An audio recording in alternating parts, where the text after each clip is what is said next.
สนับสนุนโดยทานมีไส้คุณวิเศษ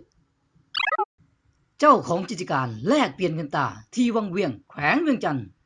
ซื้อขายเงินตรานำเพิ่นได้24ชั่วโมงโทร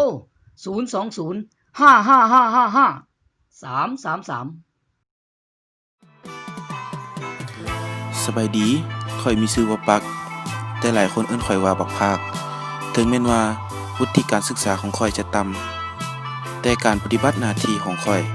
แม้นมีความรับผิดชอบสูงเป็นต้นว่าให้บริการรักษาความปลอดภัยเฝ้าระวังป้องกันในชีวิตและทรัพย์สินเดี๋ยวเรานอนตุ๊กเตียงในเกี่ยวหนึ่ง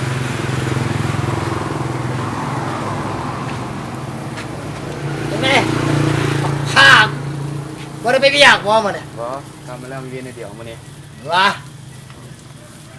พี่ไม่บ่ได้กลับบ้านบ่ ครับใช่บ้านข้อยก็อยู่นี่แหละ โอ้แม่นั่นเนาะ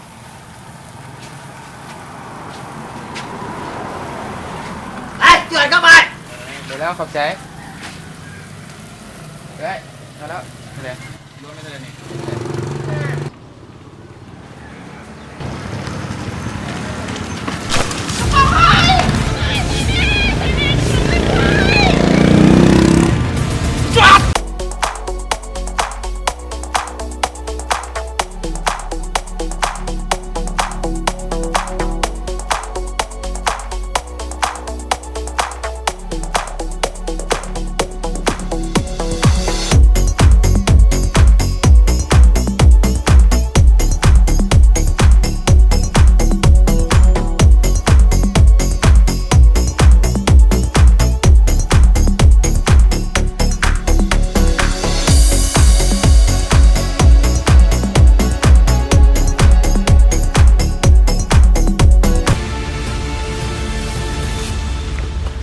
ใจเย็นไอ้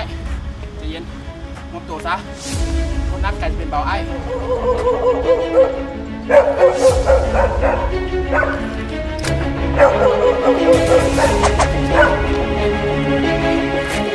ใจเย็นใจเย็นใจเย็นไอ้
การโจรกรรม